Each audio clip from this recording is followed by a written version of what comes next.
석양 이태준 1942년. 여기 나오는 매헌은 상어 이태준의 부친 이창하 선생의 호입니다. 이 소설 속 주인공의 호로 사용하고 있습니다. 매헌은 벼르던 경주 구경을 하필 삼복지경에 나서게 되었다. 가을에 동행하자는 친구도 들어 있었으나 가을은 좋으나 친구까지는 그다지 기다리고 싶지 않았다. 성미가 워낙 아무나 더불어 쉽게 통합되지 않았다. 아무리 허물없는 친구라도 그는 혼자만 편치 못했다. 여럿이 왁자함에 천리를 가기보다 홀로 백리를 가는 것이 더 멀리 가는 맛이기도 했다. 그래 그는 틈이 난 김에 복더위를 그다지 꺼리지 않고 나서버렸다. 부여가 백제의 고도이듯 경주는 신라의 고도라는 것 밖에는 그는 경주에 대한 별로 지식을 준비하지 못하였다. 뷰로는 여행사 사무소입니다. 뷰로에가 차표를 사면서도 경주 안내 같은 것 한 장 청하지 않았다. 신을 가벼운 것으로 바꾸어 신고 하이킹 단장을 짚었을 뿐, 단장은 지팡이를 말하죠. 하이킹 단장을 짚었을 뿐 가방 하나도 들지 않았다. 어디 못 가본 데를 새로 구경 간다는 것보다는 한때나마 벌루를 떠나, 벌루는 번거로운 근심과 걱정입니다. 한때나마 벌루를 떠나 본다는, 최소한도의 단순을 생활해 본다는, 또는 고독에 환원해 본다는 그런 정취에 더 쏠리는 편이라 살림을 그냥 가방에 꾸역꾸역 넣어 들고 나설 필요가 무엇인가 싶었다. 그리고 경주를 다녀왔다면 을에 몇 군데서 기행문을 조를 것이나 원고지도 한 장 넣지 않았다. 그는 정신을 차리고 보기보다 정신을 너꾸고는 늦추고의 방언입니다. 정신을 너꾸고 쉬고 싶었다. 그는 그만치 벌써 갖가지로 필요했는지도 모른다. 그저 주머니에 돈 한 가지만 과히 부족되지 않게 넣은 것으로 든든하였다. 남북이 그냥 여름의 한중간이라 차는 달리어도 봄새나 가을처럼, 봄새는 봄이 지나는 동안 이 말입니다. 봄새나 가을처럼 철다툼 한 군데 보이지 않는다. 이 철다툼은 철을 놓치지 않으려고 서두르는 일 또는 계절이 바뀌는 양상을 말합니다. 봄새나 가을처럼 철다툼 한 군데 보이지 않는다. 게다가 여러 번 지나본 경부선이라 차창은 별로 매력이 없이 저물어 버렸다. 대구 스카라 탈 때는 아직도 어두웠고 두어역 지나서부터야 창밖은 낯선 풍경을 드러내 주었다. 같은 푸른 불판이나 이슬빛이 찬란해 아침다웠다. 반야월은 대구 동구 일대의 옛 지명입니다. 반야월이란 시흥을 돋우는 영명도 지나갔고 김이 피어오르는 강가엔 농부보다도 부지런한 어부의 낙대들이오 모양도 시골 맛이었다. 볕이 차츰 따가워 차창을 나래버릴까 할 즈음에 경주에 닿은 것이다. 조선집의 윤곽인 정거장을 나서니 바른편에 석탑이 한 자리 서 있다. 벌써 뜨겁기 시작한 해는 결코 동쪽 같지 않은 데서 쏘아온다. 이모주모 부서지고 갈라지고 한 탑은 돌이 아니라 몇만 년 전 지층에서 나온 무슨 동물의 사등이 뼈같이, 척추뼈의 방언입니다. 사등이 뼈같이 누러퉁퉁하다.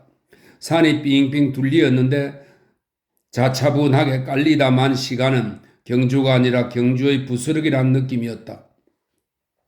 매헌은 지팡이를 얼마 끌지 않아 납다대한 여관으로 들어섰다.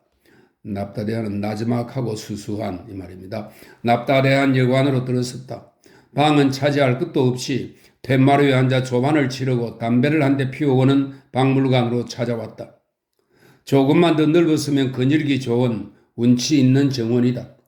대개 파편들이나 성물들이 정을 끈다. 정거장 앞에서 본 탑과는 빛이 주는 인상이 전혀 달라 도자기 중에도 이조 것처럼 생활이 그냥 풍겨 나왔다. 잎이 무성한 모가나무 밑에 서서 석등이 결코 지난 시대의 유물 같지 않았고 그 뒤뚝거리는 신라의 토기들과는 달라 중후한 곡선으로 조각된 우물 돌들은 이날 아침에도 붉은 손들이 그 옆에서 쌀을 씻고 나무를 헹군 듯 손때조차 알렁거리는 것이다. 진열실에 들어가서는 왕관이라야 기이할 뿐이고 그가 감격한 것은 봉덕사 종회서이다. 물러설수록 웅대하였고 가까이 볼수록 수없이 엉킨 섬세였다. 웅대와 섬세가 완전히 합일된 것으로 그는 문학상의 최대작 전쟁과 평화를 읽고 났을 때의 감격을 이 종 앞에서 다시 한번 맛보는 것 같았다. 그러나 이 종에서는 괭이를 끌러, 괭이는 공의의 방언으로 여기서는 종을 치는 나무막대를 의미합니다. 이 종에서는 괭이를 끌러 한번 때려본다면 웅장한 소리보다는 슬픈 음향이, 그 자신이 지닌 전설보다도 오히려 슬픈 음향이 우러날 것 같았다. 거리로 나선 그는 목이 말랐다. 그러나 빙수집보다는 고한 풍점이 먼저 눈에 띄었다. 신라 토기에는 그다지 애착이 없으면서도 그의 호고벽은 옛것을 좋아하는 버릇입니다. 호고벽은 이런 집 앞을 그냥 지나지 못했다. 와전이 쌓이고 와당이 쌓이고 토기가 늘어놓이고 그리고 여기 고적의 틀에 넣은 사진, 그림 엽서들이었다. 와전이나 와당은 볼만한 것이 없었다.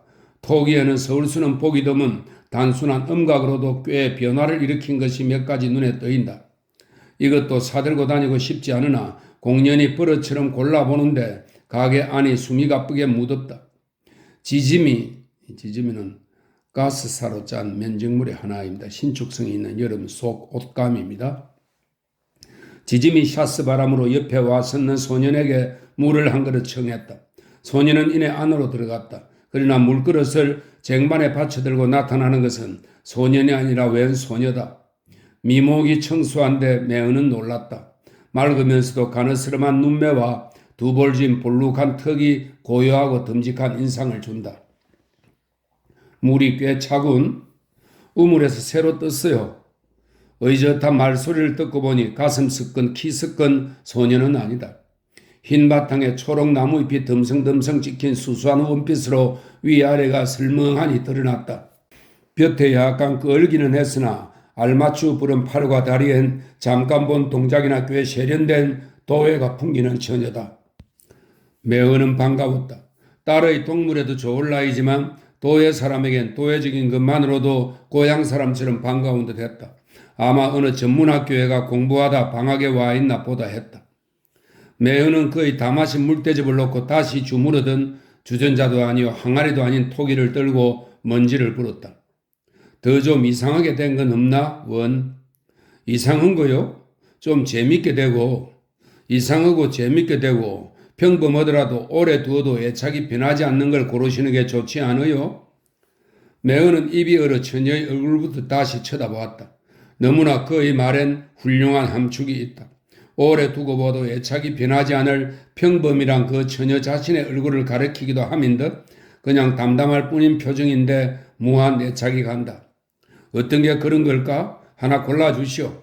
처녀는 사양치 않고 두 군데 손을 망설이다가 이족이라면 잭이라고 할 높은 구비의 연잎처럼 널따랗게 펼쳐진 하나를 집어내었다. 따는 실과라도 담아놓으면 훌륭한 정물 그릇이 되겠군.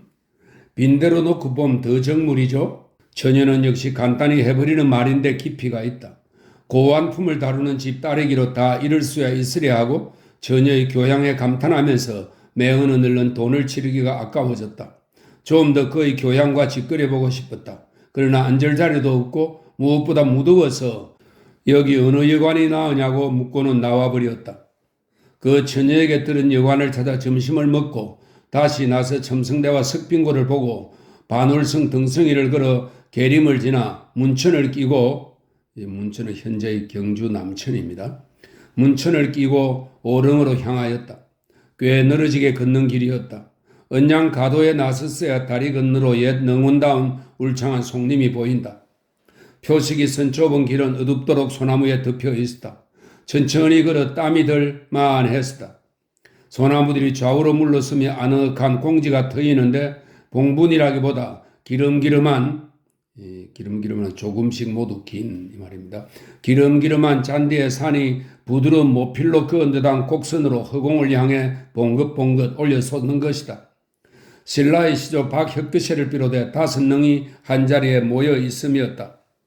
바라볼수록 그야말로 초현실적인 기이한 풍경이다.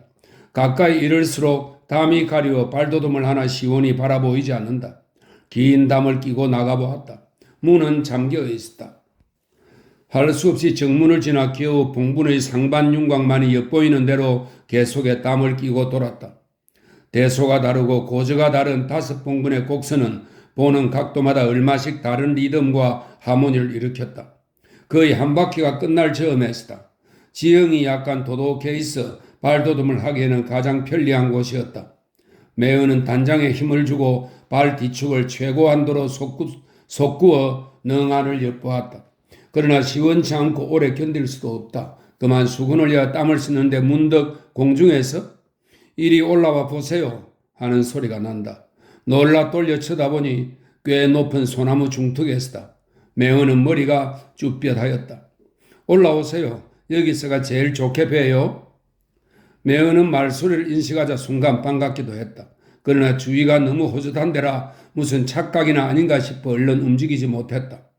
땅도 아니오 몇 길이나 될 높은 나무 위에서 내려다보는 처녀는 분명 처음부터 이상한 매력을 풍기던 그 고한 품점의 처녀였다. 웬일이요? 저 늘 와요. 그 높은 데를 어떻게 올라갔소? 올라오세요. 전 위까지로 더 올라갈 수 있어요. 나무 밑에는 거의 푸른 파라솔과 흰 헝겊 구두가 두 짝 다 쓰러진 채 놓여 있었다. 매어는 나무 밑으로 왔다. 쓰러진 처녀의 구두를 집어 바로 세워놓아 주었다. 신바닥에는 10개나마 땀자리가 또렷이 베어 있었다. 그는 한결 마음에서 괴이함을 떨어버리며 버스 들었던 우쭈거리는 낮은 가지에 걸들이고 구두를 벗고 처녀가 시키는 대로 엉금엉금 나무를 탔다. 처녀는 앉았던 가지에서 일어나 더 위까지로 올라갔다. 떨어지리다. 난 이만치서도 좋으니 그냥 앉아 있어요. 괜찮아요. 더 올라오세요. 더 올라오셔야 더 좋은 걸 보세요. 결국 처녀가 앉았던 자리까지 올라왔다. 아, 여기선 봉분들의 조화가 더 뭐야요? 형용해 보세요. 쳐다보니 처녀의 다리가 발로는 거의 자기 머리를 밟을 만치 가까이 드리워져 있었다. 형용이요? 퍽 니얼하지 않아요? 그래서 이 니얼은 영어인데 허무, 공허 이런 뜻이죠. 퍽 니얼하지 않아요? 니얼? 오름의 아름다움은 이 처녀가 발견한 이 소나무의 중턱에서가 가장 효과적인 포즈일 것 같았다. 볼수록 그 감에 사무치게 한다. 능이라기엔 너무나 소박한 그냥 흙의 모음이다. 무덤이라기엔 선에 너무나 애착이 간다. 무지개가 솟듯 땅에서 일어 땅으로 가 잠긴 선들이면서 무궁한 공간으로 흘러간 맛이다. 매미 소리가 오대 고요하다. 고요히 바라보면 울어야 할지 탄식해야 할지 그냥 나중에 멍해지고 만다. 처녀의 말대로 네 일을 형용사로 쓰는 수밖에 없을 것이다. 여기 능들이 뭐다 이렇소? 괴릉, 무열왕릉 다 가봐도 이런 맛은 여기뿐인가 봐요? 그래 여기 가끔 오시오? 네, 전 경주서 여기가 제일 좋아요. 어제도 왔더랬어요. 혼자 무섭지 않소? 무서운 맛이 아주 없어 무슨 맛이게요? 쳐다보려야 처녀의 얼굴은 보이지 않는다. 숙성하다고 할까? 교양이 치우쳤다고 할까? 그의 정신은 그의 몸에 지나친 데가 있는 것 같았다. 경주가 고향이요? 경주 온 지 몇 해 안 돼요.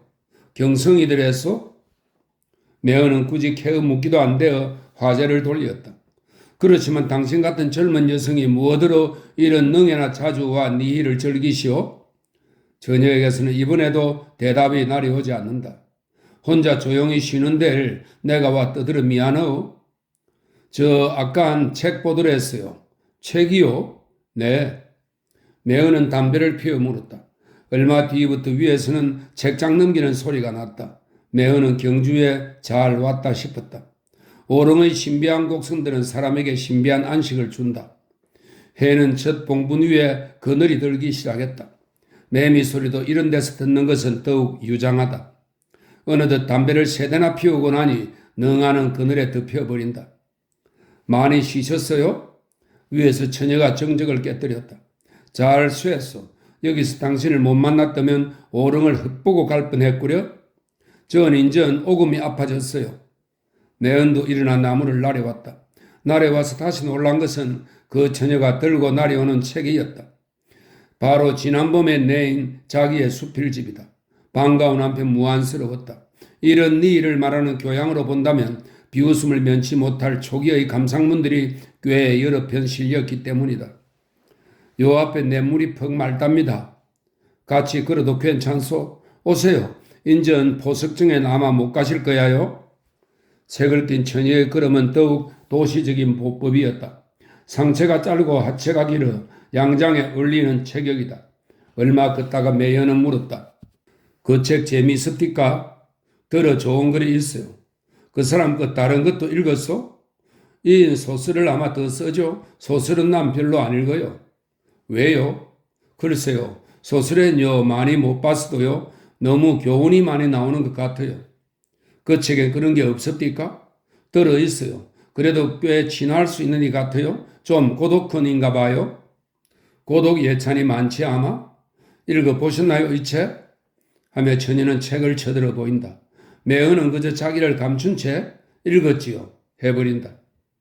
고독을 예찬 눈으랍시고 쓴 건 되려 고독을 수다로 만들어 놓았죠. 매은은 얼굴이 화끈했다. 처녀는 말을 계속했다. 제2가 고독이 아닌 그래서 차라리 이가 지닌 고독미가 은연히 잘 드러난 것 같아요. 상당히 예리하군요. 저자가 아마 당신 같은 독자를 가진 줄 알면 퍽다행으로 생각할 거요. 선생님은 뭘 하시는 분이세요? 나요? 갑자기 눈부신 햇빛이 닥쳤다. 솔밭이 끝나자 강변이다. 처녀는 아직껏 둘이의 대화는 무시해버리듯 돌아다 보지도 않고 이글이글단 모세 위로 파라솔도 접어든 채 뛰어나가는 것이다. 매은은 어쩔 줄 몰라 다시 소나무 그늘로 들었었다. 그리고 또 차츰 이게 정말 현실인가? 자기 눈시에 의욕이 생겼다. 자기 눈을 의심했다는 뜻입니다. 자기 눈시에 의욕이 생겼다. 그 소녀는 결코 아닌 더구나 교양으로는 어느 어른의 경지보다도 높은 그 처녀가 거리 멀지도 가지 않아 있는 웅덩이 앞에서 기탄 없이 옷을 활활 떨어버리는 것이다. 반짝이는 모세 위에 푸른 먼 산을 배경으로 한순간 상큼 서보는 나체. 그 신비한 곡선들의 오릉 속에서 뛰어나온 요정이 아니고 무엇이랴.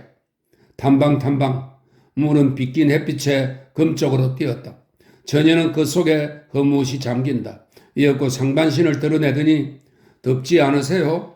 소리를 지르는 것이다. 분명히 인간의 소리다. 매헌은 천재와 천치는 일치된다는 말을 생각했으나 이 처녀를 천치로 업수 여길 수는 없었다.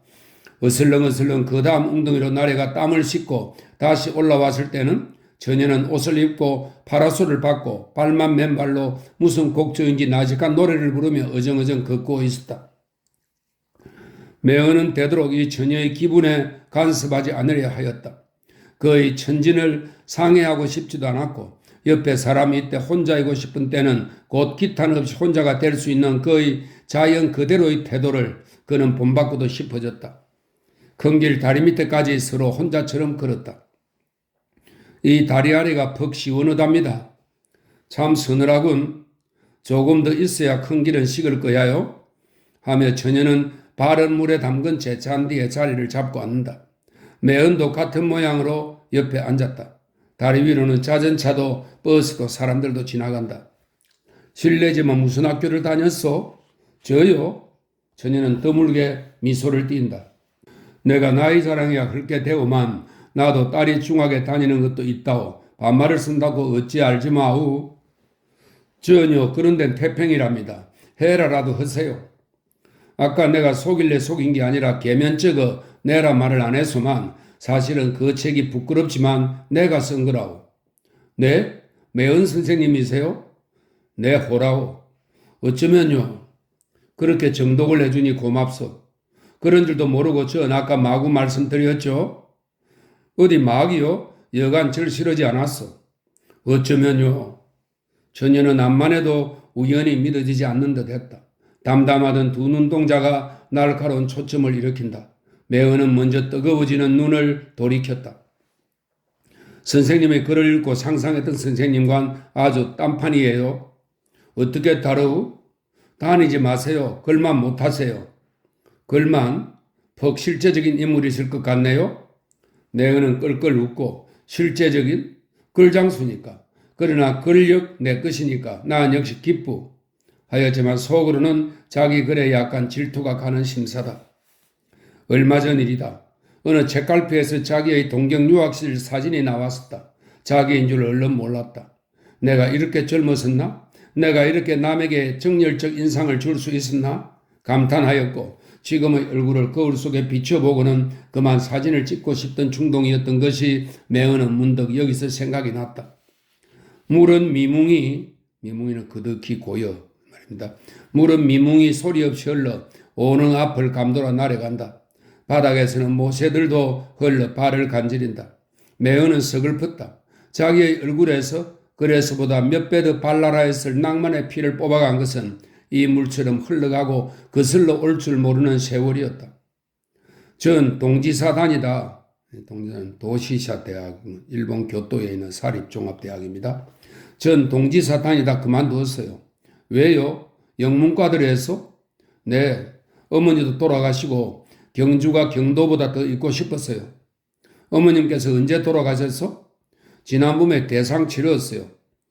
대상은 사람이 죽은 지 2돌 만에 지내는 제사입니다. 지난번에 대상 치렀어요. 아버지께서는 상점에 계시오? 반야울에 가 계세요. 가수원이 있는데 올부터 열기 시작했다나요? 그래 여긴 제가 지키고 있는 셈이죠. 그런데 어떻게 나다뇨? 일갓집 아이를 하나 둔 걸요. 난 뭐든지 내 마음대로 하게 내버려 두라고 어머니가 유언해 주셨어요. 난 세상에 제일 귀한 유산을 받은 셈이야요. 어머니께서 내 성질을 어려서부터 잘 이해해 주셨어요. 훌륭한 어머님을 여했구랴. 전 그래도 고독해하지 않으려고 해요. 생각흠 고독하지 않은 사람이 있겠어요? 실례요만 이름이 뭐요? 옳지 저 봐. 왜 그러? 신뢰란 말 잘 쓰시는 것, 이름부터 알려시는 것, 그런 게 선생님의 실제성이세요. 제가 바로 알아맞혔죠? 매어는 즉 무안스러웠다. 그리고 그 무안이 그치면서부터는 자기에게도 먼 옛날에 잃어버렸던 천진이 전신에 소생하는 것 같았다. 처녀는 뒤로 들어앉으며 발을 물에서 드러내었다. 새파란 잔디 위에서 물을 떨치기나 하는 것처럼 꼼지락거리는 열 발가락. 매어는 와락 고와졌다. 그의 정신보다는 모든 게 앳되어 보이는 이 처녀의 형체에서도 그의 발가락은 더욱 앳되어 보였다. 매어는 두 손에 어린 아이의 볼기와 같은 단순한 감촉력이 훅 건달았다. 얼른 처녀의 두 발을 붙들었다. 어느 틈에 한 손은 손수건을 꺼내었다.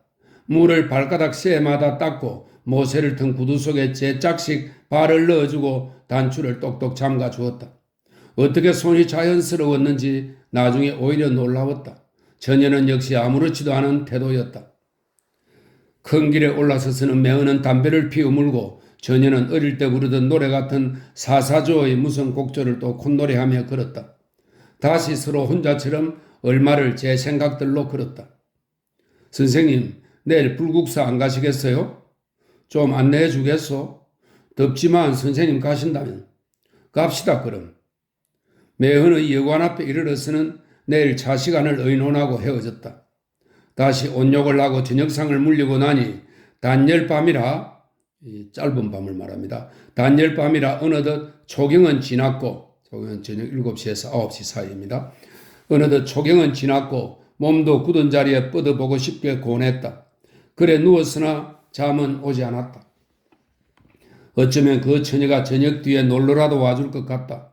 가까이 모기 소리와 멀리론 깨구리 소리가 무인지경처럼 호젓하다.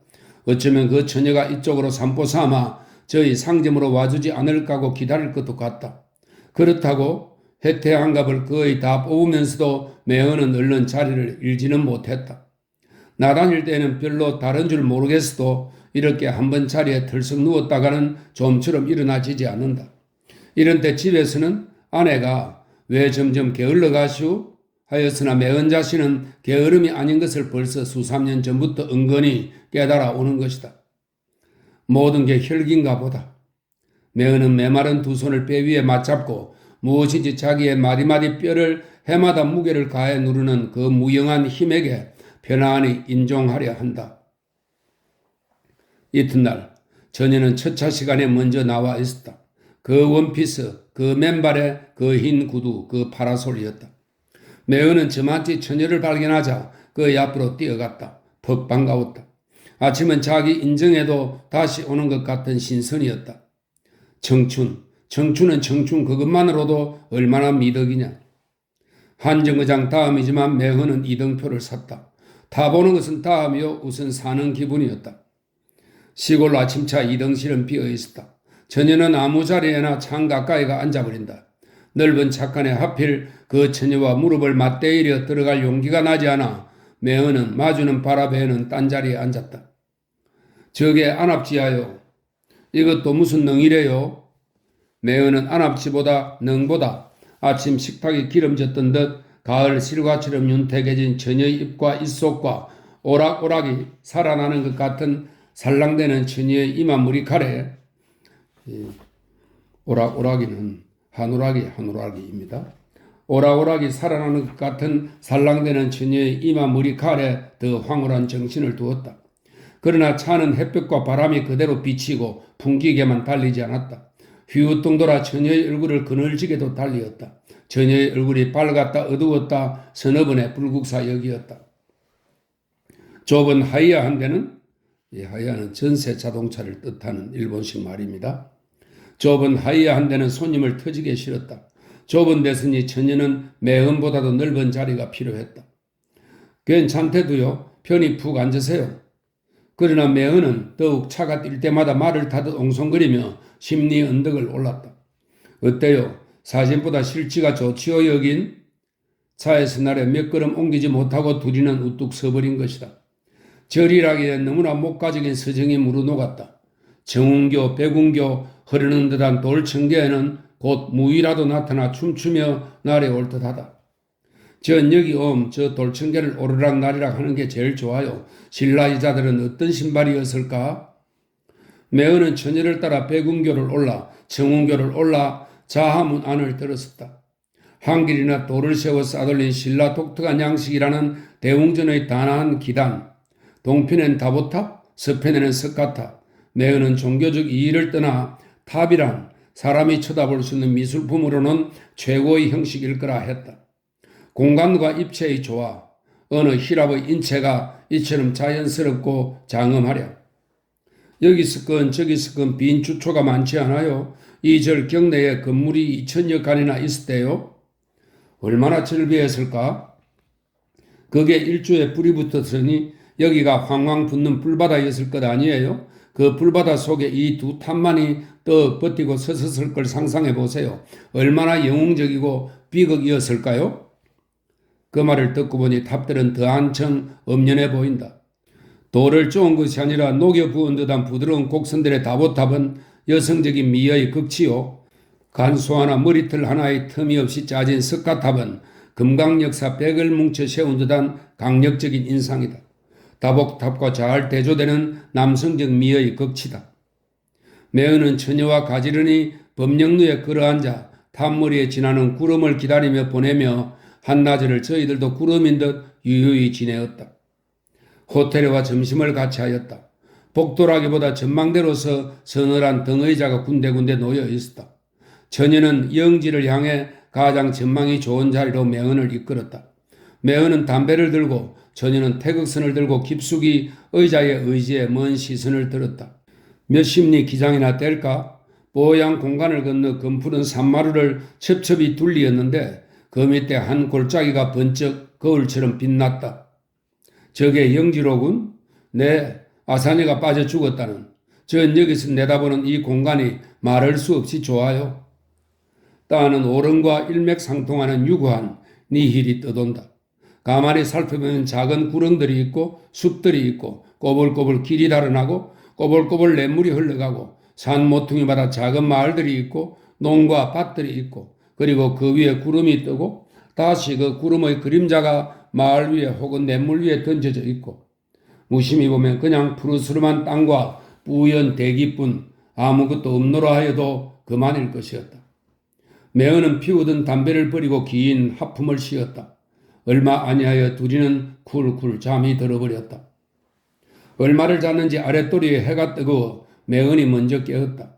땀이 전신에 흥건해 있었다. 처녀도 이마에 땀이 방울방울 돋았다. 매은은 손수건을 내어 가장 정한 대로 처녀의 이마에서부터 땀을 씻는다기보다 날쌔게 묻혀내 주었다. 모르고 콜콜 잔다. 양편으로 봉긋한 가슴이 숨소리와 함께 솟았다 낮았다 한다. 부채를 들어 고요히 그에게 바람을 일으켜 보내며 매은은 처녀의 숨소리를 따라하여 보았다. 자기보다 훨씬 빠르면 놀란다. 자기가 5번을 쉬일새 그는 6번은 쉬어야 된다. 매은은 길동무에게서 떨어져 버리는 고독을 맛보며 다시금 올려솟는 처녀의 이마에 땀을 씻어준다. 햇볕은 점점 그의 얼굴을 범했다. 처녀는 입을 옴지대는 갑자기 가볍게 움직여 말입니다. 입을 옴지대 침을 삼키며 눈을 떴다. 아무 꿈도 없이 잤네요. 잘했어. 죽음이 그런 걸까요? 글쎄.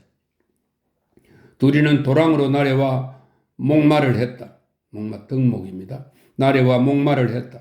해는 빛이 붉어지며 산머리에 뉘엿거리었다. 처녀는 호텔 매점에서 불국사 사진이 찍힌 부채를 한 자루 샀다. 그리고 저녁차 나래가는 자동차 표를 미리 한 장 샀다. 왜 석굴하면 안 갔다 가려고? 전 저녁차에 집에 가요. 더 문답하지 않았다. 자동차 시간은 아직도 1시간이나 남았다. 둘이는 다시 백운교 청운교를 올라 다보탑 뒤로에서 절 뒷산을 올랐다. 장마에 군데군데 패였으면서도 잔디 길이 거닐기 좋게 솔밭 사이를 비스듬한 언덕으로 깔려 있었다. 언덕에 이르렀을 때 해를 가린 구름은 장밋빛으로 탔다. 둘이는 석양을 향해 풀 위에 앉았다. 영지는 순간순간 연지빛을 띄었다. 산마루 마루들의 서기가 돌고 어디선지 바람결이 선들선들 날아온다. 처녀는 부채를 피웠다. 부채에도 처녀의 얼굴에도 석양은 황홀히 물들었다. 선생님, 저 여기다 뭐 하나 써주세요. 매은은 선선히 그의 부채를 받았다. 만년필을 뽑아 잠깐 석양을 향해 생각했다. 그리고 이의산이란 옛 시인의 석양시 한 편을 써주었다. 이의산은 중국 당나라의 시인입니다. 본명은 이상은입니다. 이의산이란 옛 시인의 석양시 한 편을 써주었다. 석양무한호, 지식은 황혼. 석양은 한없이 좋은데 다만 황혼이 가깝구나. 석양은 무한 좋으나 다못 황혼이 가까워 온다는 한탄이었다. 매은은 자기 자신의 석양을 느끼고 이 글이 생각난 것이다. 영리한 처녀는 이 부채를 받고 그 위에 이역도록 고요히 눈을 감았다. 이역도는 오래도록입니다. 이역도록 고요히 눈을 감았다. 제가 이제 편지해 드릴게요. 석양은 긴 것이 아니었다. 둘이는 이내 일어섰으나 날이 오는 길은 이미 황혼이었다. 매은은 정거장까지 따라 나가 귀여운 한때 길동무를 어두운 밤차에 보내주었다. 매은은 불국사에서 사흘을 묵었다. 그러면서도 석굴암에도 올라가지 않았다. 날마다 호텔 복도에 앉아 영지 쪽을 향해 무료히 바라보다 석양을 맞이하곤 하였다. 집에 돌아와 며칠 안 기다려 처녀에게서 편지가 왔다. 경주는 가을이 좋다고 하였고 그 중에도 오릉이나 불국사 호텔에서 영지의 전망이 더욱 그렇다고 하였다. 가을에 오신다면 그때는 자기도 불국사에 가서 며칠 묵으며 동무에 드릴 수가 있으리라 하였다. 그리고 그의 이름은 타옥이라 쓰여 있었다. 타옥. 매은은 곧 답장을 썼다. 자기도 가을에 다시 한번 가기로 마음먹고 왔노라는 것과 더구나 타옥과 함께 가보려 석굴암은 아껴둔 채 왔노라 하였다. 그리고 자기 수필집을 한정판으로 한 권을 구하여 함께 붙여주었다. 타옥에게서는 또 편지가 왔다. 책 보내준 것과 석굴암 아껴둔 것을 감사하였고 어서 경주에 가을이 오기를 고대한다 하였다. 가을이 왔다. 당해놓고 보니 매은한테는 너무 속히 왔다. 또 먼짓 하는 동안에 가을은 가버리는 것도 너무 속하였다. 일정한 어디 출근 시간이 있어야만 행동이 구속되는 것은 아니었다. 청복도 복이라 내게는 무신한가 보. 이 무신은 소식이 없음, 찾아오지 않음을 의미합니다. 청복도 복이라 내게는 무신한가 보 하는 단시간은 편지를 보내고 이듬해 가을을 기약하는 수밖에 없었다. 매은은 가끔 타옥을 그리었다. 경주가 아니라 타옥이었다. 타옥일진된 하필 가을이랴 싶기도 했다. 매은은 몇 번이나 아침에만은 나 오늘 어쩜 시골 좀 갈 듯하오 하고 집을 나왔다. 나와 생각하면 타옥을 만나기 위해 간다는 것이 어쩐지 스스로 민망해지곤 하였다. 내가 타옥을 사랑하는 건 아닐까? 매은은 아마 지금의 자기의 호흡은 타옥과 6대 4점이나 될 것이라고 스스로 비웃고 어슬렁어슬렁 집으로 돌아와 탁자 위에 놓인 그 타오기가 빈대로 놓고 보면 더 정물이죠 하던 신라 토기를 장시간을 정조하여 바라보곤 하였다. 그러나 인생의 위기는 노소를 한 가지로 어느 철보다도 봄인 것인가? 매어는 봄을 지그시 못 보내어 진달래가 져버리기 전에 경주의 날이 오고야 말았다. 타옥은 반가이 맞아주었다. 그러나 매어는 경이라 할까 환멸이라 할까 타옥을 만나는 순간 일변해버리는 자기의 심정을 어떻게 수습해야 좋을지 몰랐다. 단 전혀 다른 타옥이었다. 경주에 있는 타옥은 역시 유유히 가을을 기다려 만나도 좋을 타옥이었다. 자기를 하루가 급하게 속을 조여온 것은 매은 자신 속에 생겨난 한 요녀였던 듯 진정한 타옥의 앞에 서자 매은의 가달은 가닥의 방언입니다. 한가달 사념은 뿌리채 뽑혀 사라지고 마는 것이었다. 선생님은 그래도 낭만이 계신가 봐? 타옥은 이런 말조차 예사롭게 아니 물처럼 담담한 얼굴로 짓거렸다. 매은의 흐렸던 안정은 그 담담한 물에 단박시키었다. 매은은 악몽에서 깬 듯 다시금 속으로 차라리 다행한 일이다 하였다. 둘이서 먼저 오릉으로 왔다.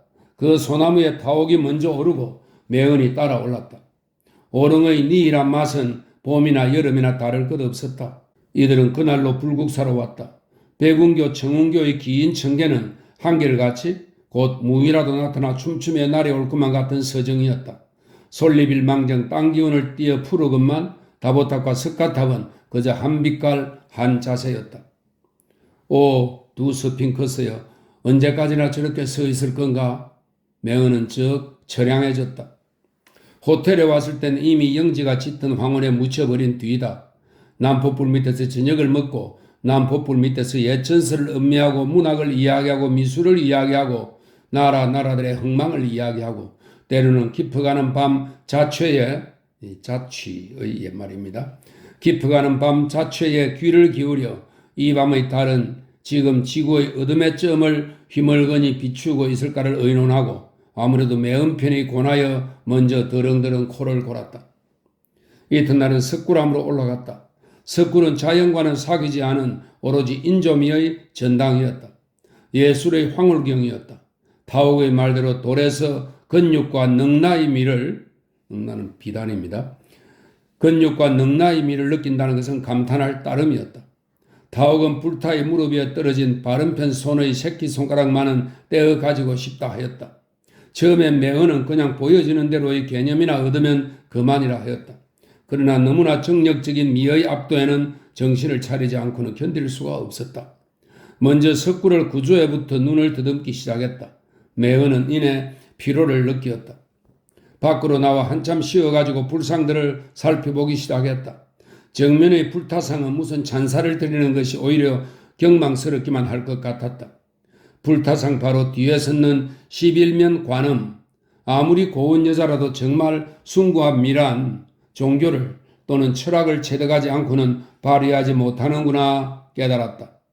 매어는 타옥을 불렀다. 11면 관음 앞에 가지런히 세웠다. 11면 관음의 도독한 손등을 쓰다듬고 그 손으로 역시 도독한 타옥의 손을 쓰다듬었다.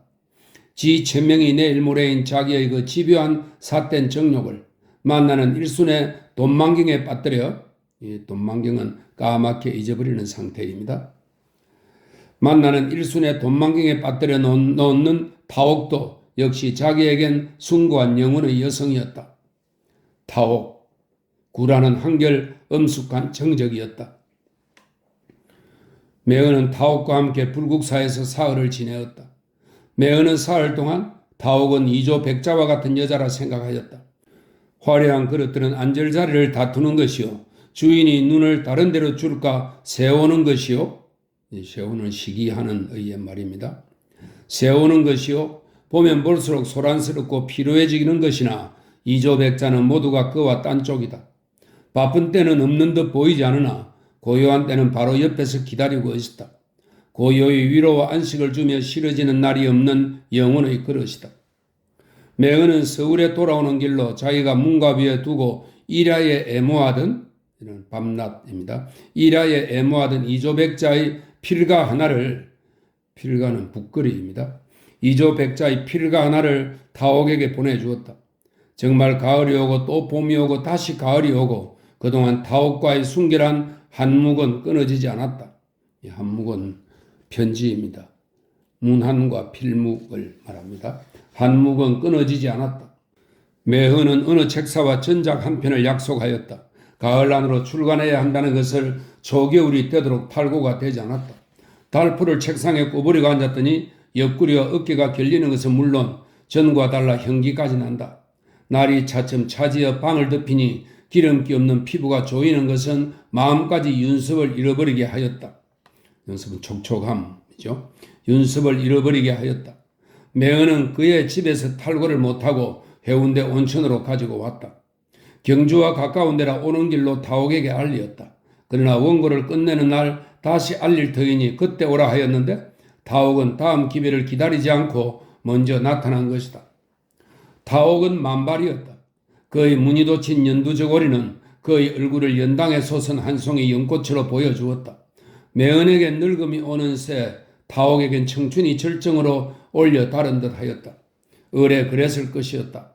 만나서 이야기는 편지에서 사연보다 오히려 단박한 그였으나 그의 만발한 청춘의 광채만으로도 매헌에겐 강국함이 폐부에 스며들었다. 타옥이가 저렇듯 고왔던가? 저를 얼마나 믿게 보셨더랬길래? 나 많이 늙었지. 늙는다는 것도 정신 문제가 아니겠어요? 그럴까? 타옥은 탕을 다녀 나와 김이 모락모락 이는 손으로 매헌의 만년필을 가만히 빼앗았다. 매헌은 앞질해지는 눈을 한참이나 감았다가야 일어서 타옥과 함께 해변으로 나왔다. 바닷가는 바람이 제법 쌀쌀하였다. 파도도 제법 일었다. 매헌은 외투깃을 일으키고 목을 움츠렸으나 타옥은 고름을 허순이 묶은 너선이 묶은입니다. 고름을 허순이 묶은 동저고리 바람으로 앞을서 뛰어나갔다. 어서 오세요. 매헌은 이 해변에 여러 번째지만 처음으로 뛰어보았다. 선생님, 타옥은 불러놓고 멍하니 바다만 내다보았다. 선생님, 왜? 파도 소리 좋아하세요? 그럼 파도 소리를 들음 타고의 명상이 일어나곤 하죠. 타고를 연상하기에 나 너무 추운걸. 파도도 날씨는 물론이고요. 거기 해변 생긴 것 따라 못에 따라 물 자체의 맑고 흐린 것 따라 소리가 얼마씩 다를 거야요. 세상의 육지 변두리를 죄다 다녀봤으면 어디 파도 소리가 기중 좋을까? 대단한 명상이시군. 파도 소리는 참 유구하죠. 저 종아리가 좀 시릴까? 벌럭거리는 검은 서지, 이 서지는 짜임이 튼튼한 모직물입니다. 벌럭거리는 검은 서지 치마 아래로 밋밋한 두 다리, 그 다리가 엷은 비단 양말을 팽팽히 잡아다려 신은 것도 매헌에겐 새로 느끼는 타옥의 감촉이었다. 이날 저녁이다. 해변에서 엉성거리고 들어온 매헌은 훈훈한 저녁 식탁에서 반주까지 선호하고 나니 정신이 혼곤해졌다. 식탁에서 물러나 타옥과 몇 마디 찌끄리지 않아 깜빡 잠이 들곤 했다. 놀라 눈을 떠보면 그동안이 얼마나 짧은 것이었던지 얼마나 긴 것이었던지 타옥은 쓸쓸히 혼자 천장을 바라보고 있었다. 당황하여 아닌 것처럼 뻑뻑한 눈알을 굴려보는 매헌역 무한히 속으로 쓸쓸하였다. 자기 잠든 새 타옥의 영혼은 넌지시 다른 사람과 대화를 하고 있은 것 같이 질투다운 쓰릿한 고독이 메마른 가슴을 콱 찌르는 것이었다. 내가 졸았지 그만? 여러 날 너무 무리를 헛었나 봐요. 과로오시면 안 되세요.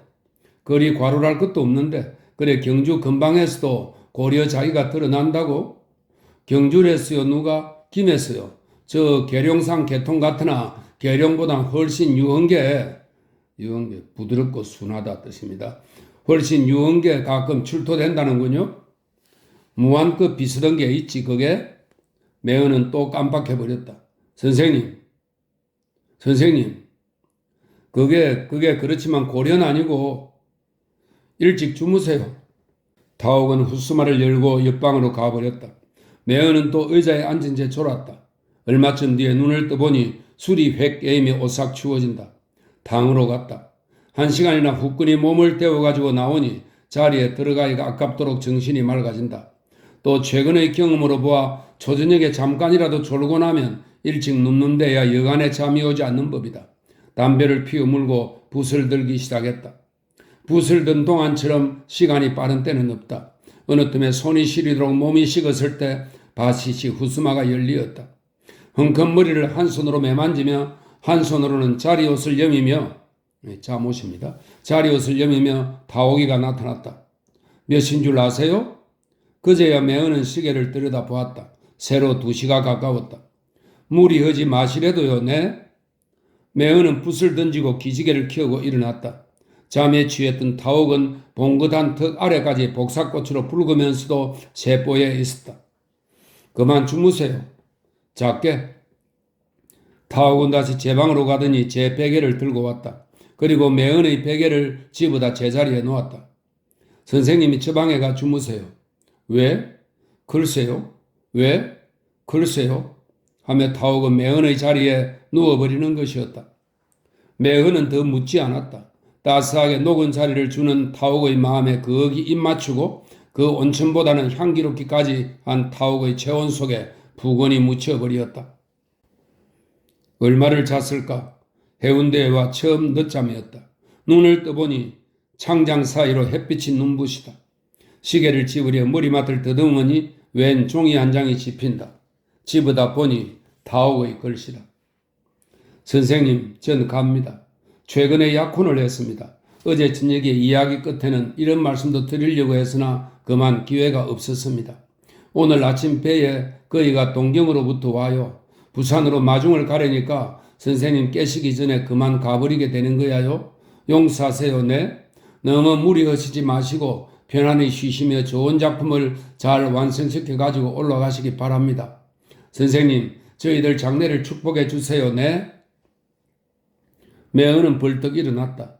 머리맡에는 이 편지뿐이 아니었다. 원고 쓰던 책상에 두었던 담배와 성냥과 깨끗이 부신 재떨이까지 갖다 가지런히 놓아주고 간 것이었다.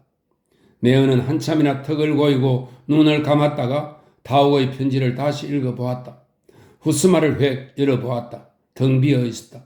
비었던 방에서는 찬 기운이 엄습해왔다.